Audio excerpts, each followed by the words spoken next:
AFC Under-23 Asian cup কোৱালিফিকেশ্যনৰ শেষৰ group মেচখনত ইণ্ডিয়াই ব্ৰুনেইক 6-0 গলত পৰাস্ত কৰাৰ পিছতো ইণ্ডিয়া টীমটোৱে এছিয়ান কাপলৈ কোৱালিফাই নহ'ল।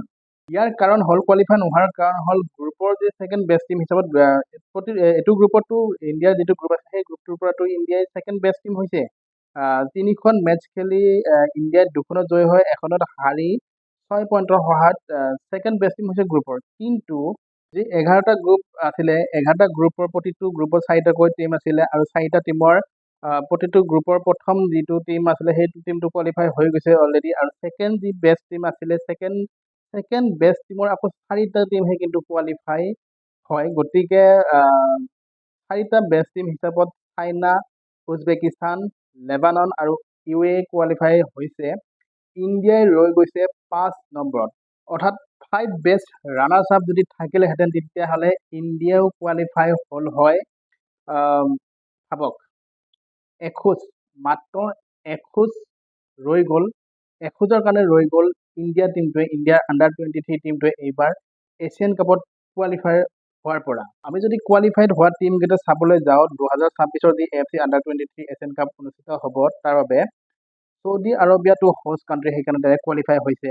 জৰ্ডান গ্ৰুপ এৰ পৰা উইনাৰ হৈছে কোৱালিফাইড, জাপান গ্ৰুপ বিৰ পৰা, ভিয়েটনাম গ্ৰুপ চিৰ পৰা, অষ্ট্ৰেলিয়া গ্ৰুপ ডিৰ পৰা, কাজাখস্তান গ্ৰুপ ইৰ পৰা, থাইলেণ্ড গ্ৰুপ এফৰ পৰা, ইৰাক গ্ৰুপ জিৰ পৰা, কটৰ গ্ৰুপ এইচৰ পৰা, ইৰাণ গ্ৰুপ আইৰ পৰা,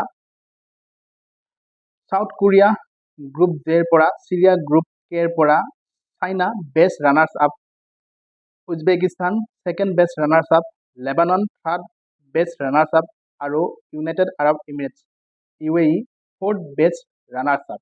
এই 16টা টীমেই 2026ৰ যি AFC Under-23 এছিয়ান কাপ হ'ব তাতে এই 16টা টীমে খেলিব। ইণ্ডিয়াই 5 নম্বৰত ৰৈ গ'ল। ইণ্ডিয়াৰ যি Under-23 টীমটো এই টীমটোৱে বহুত ভাল খেলিও এইবাৰ কিন্তু এখোজৰ কাৰণে মাত্ৰ এখোজৰ কাৰণে ৰৈ গ'ল এইবাৰ কোৱালিফাইড হোৱাৰ পৰা। ইণ্ডিয়াৰ যি গ্ৰুপত আছিলে কটৰ আছিলে, বাহৰেইন আছিলে, ব্ৰুনেই আছিলে। এতিয়া বাহৰেইনকতো 2-0 গলত পৰাস্ত কৰিছিলে ইণ্ডিয়াই। ছেকেণ্ড মেচখনত কটৰৰ লগত 2-1 গলত পৰাস্ত হ'বলগীয়া হৈছিল আৰু থাৰ্ড যিখন মেচ শেষৰ মেচ যিখন কালি অনুষ্ঠিত হৈ গ'ল সেইখন মেচত ব্ৰুনেইক 6-0 গলত পৰাস্ত কৰিছে। ভাবি চাওক। এতিয়া কথাটো হ'ল সেই যে কটৰৰ মেচখনে কিন্তু টাৰ্ণিং পইণ্ট। কটৰৰ মেচখনত যদি ড্ৰ' হ'লহেঁতেন ইণ্ডিয়াৰ তেতিয়াহ'লে কিন্তু ইণ্ডিয়াই কোৱালিফাইড হৈ গ'লহেঁতেন। কিয় জানেনে? UAE যিটো শেষৰ বেষ্ট টীম, যিটো ফ'ৰ্থ বেষ্ট টীম UAE 3খন মেচ খেলি 2খনত জয়ী হৈ এখনত হাৰিছে আৰু 6 পইণ্টৰ সহায়ত ফ'ৰ্থ বেষ্ট টীম হিচাপত কিন্তু শেষৰটো টীম যি 16 নম্বৰ টীম হিচাপত কোৱালিফাইড হৈছে কিন্তু UAE। আৰু ইণ্ডিয়া চাওক অলপৰ কাৰণে ৰৈ গ'ল, 3খন মেচ খেলিছে 2খনত জয় হৈছে, এখনত হাৰিছে, 6 পইণ্ট, অৰ্থাৎ UAE 6 পইণ্ট, ইণ্ডিয়াৰ 6 পইণ্ট, মাত্ৰ গ'ল ডিফাৰেঞ্চ। UAE আছিলে +14 আৰু ইণ্ডিয়াৰ +7। এইটোৱে হ'ল কাৰণ ইণ্ডিয়াই কোৱালিফাইড নোহোৱাৰ। ইণ্ডিয়াই যে এই কোৱালিফাইড নহ'ল তাৰ বাবে কটৰৰ মেচখনে দায়ী। কটৰৰ মেচখনত যি 1-1 ড্ৰত চলি আছিলে ইণ্ডিয়াই, তাত যি পেনাল্টিটো দিলে, ৰেফাৰী যি ভুল ডিচিশ্যন দিলে, সেই ভুল ডিচিশ্যনে কিন্তু এইবাৰ ইণ্ডিয়াৰ সপোন কিন্তু ভাঙি পেলালে।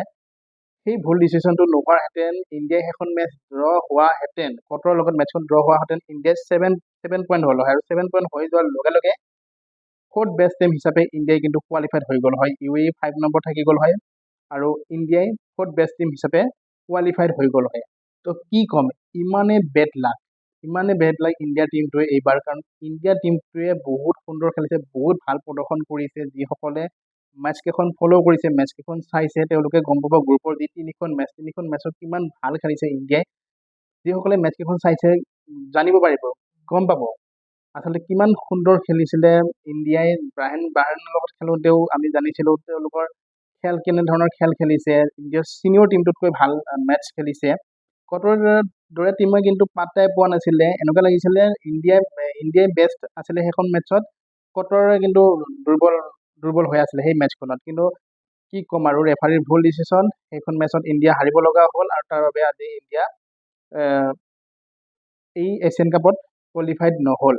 শেষত এটা কথা ক'ম যে বহুত বেড লাক আচলতে ইমানখিনি ওচৰ চাপিও কিন্তু ইণ্ডিয়াই কোৱালিফাইড হ'ব নোৱাৰিলে তাৰ বাবে কিন্তু ইণ্ডিয়াৰ যি আণ্ডাৰ-23 টীমটো এই টীমটোৰ কোনো কাৰণতে দায়ী নহয় 2025ত যি ভাৰতীয় ফুটবল টীমৰ যি উত্থান ছিনিয়ৰ টীমটো যেনেকৈ কাফা নেশ্যন কাপত ব্ৰঞ্জ মেডেল পালে ঠিক তেনেকৈ এইটো প্ৰায় এখোজৰ কাৰণে কোৱালিফাইড হ'ব নোৱাৰিলে এছিয়ান কাপত গতিকে এটা ভাল ফুটবল খেলিছে এইবাৰ 2025ত ইণ্ডিয়ান ফুটবল টীমে এনেদৰে ইণ্ডিয়ান ফুটবল টীমটো আৰু আগুৱাই যাওক সেয়া আশা কৰিছোঁ আৰু এয়া আছিল আজি ভিডিঅ'টো ভাল লাগিলে সকলোৱে লাইক শ্বেয়াৰ কৰি দিব লগতে চেনেলটো ছাবস্ক্ৰাইব কৰি দিব নাপাহৰিব ধন্যবাদ